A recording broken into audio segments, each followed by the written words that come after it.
Hey guys, how you doing? This is Aaron Maurer here, and after a long day of messing around with Voicethread, and I think I finally got things figured out. So hopefully, I can make everybody feel at ease with the next step of getting our final projects up on the web, get the kids working, collaborating, and making this thing come to life, and wrapping things up here in the next couple of weeks, and ending with the hatching of hopefully two healthy eaglets here. I sent out two emails. The first email talked about this week by Friday, March 8th, I would like all the voice threads to have all the images uploaded that the kids will need to be able to record their voices over. So this week, our goal is to get the images loaded up onto VoiceThread so we can begin to record our voices. That's our main task here. The next week, we'll record the audio, and then hopefully by the following week, we'll be ready to go. And we can broadcast that live, announce it, publicize it, and then also use it at our Bald Eagle showcase that my students are going to have here 2 weeks from Monday. So the first email I sent out gave you two options. One, you could have your students or you yourself could email me the images that you would like or they would like posted up on VoiceThread, and then we can or I can go through and get those images posted. That's the first option. The other option is I put a thing on Edmodo where as an assignment. It's an optional assignment, obviously, but the kids could submit their images to me that way, and then I can load it up on VoiceThread from there. Or if you teachers, I'm not sure if you teachers have access to the assignment, but you could load up there as well. After about 5 hours messing around with VoiceThread, I figured out that we can make this even better. And so I created 23 kid accounts or student accounts, one account for each of the teams, and then also a couple extras in case there was overlap. These are 23 student accounts that all of us are going to use. And so I created these extras in case, say, my students on Monday are using this account and you need to get on, you could jump down and use one of these extra ones to get in. Because two kids can't be on the same account at the same time. Um, it just doesn't work out that well. So I wanted to create this video to show you how to do that. So the first thing you're going to do is go to voicethread.com. And so I guess I should probably back up.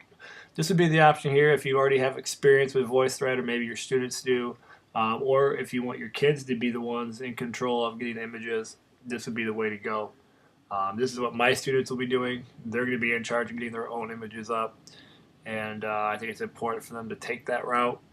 And then, personally, it's one less thing that I have to do on my end. But you do what you feel more comfortable with. I don't want anybody to feel stressed or uncomfortable with things. So you can email me. You can have them loaded up to Edmodo. The students can email me, or you can have them load it themselves using one of those accounts. So you go to voicethread.com. You go up there to sign in and register, and then you use any of those 23 accounts that I created for the kids to use. Now, I gave wide open access to all the team projects to all those accounts. So this is a good moment in time if you're using these to talk about digital citizenship, respect of other people's work, things like that. So even though they have access to all the teams, they really shouldn't be messing with them to avoid the accident of deleting or ruining something. But what they need to do is to find their own team. And so say I'm team 1E lifespan and I want to start to add my images.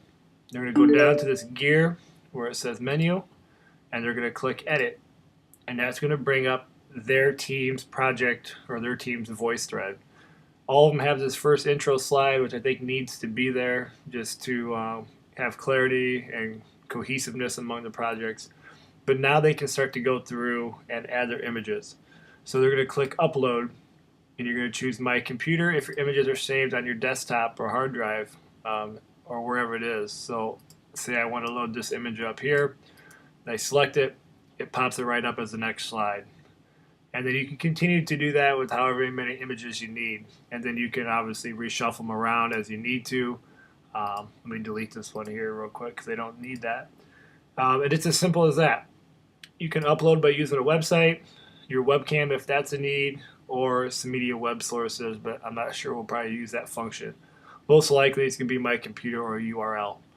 And they just continue to add.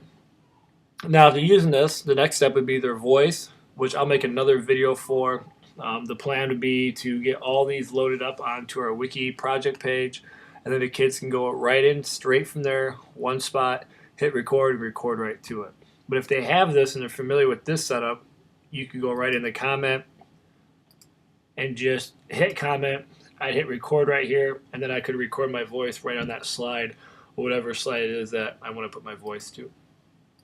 I'm not so worried about the audio at this point, but the key is by hopefully the end of this week to get all our images uploaded on there. And that's really basically about it. So I'll do it one more time here just to run through it. But you go to voicethread.com, get back out here. You can hand out one of those registration logins for your students, whatever one you want to give it, however you want to operate it.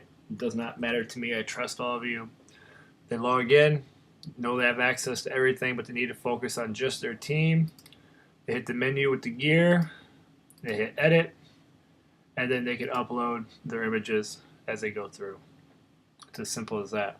So, however system works for you, let's go ahead and get these images done this week. If you have questions or concerns, as always, please let me know. Leave questions, comments, concerns through the email and things like that. We're all here to help you. I look forward to seeing the images that appear, and I can't wait to see these final projects. We're all doing a lot of great things. All right, guys, take care, stay in touch, and I'll be in contact soon. Have a good one, guys.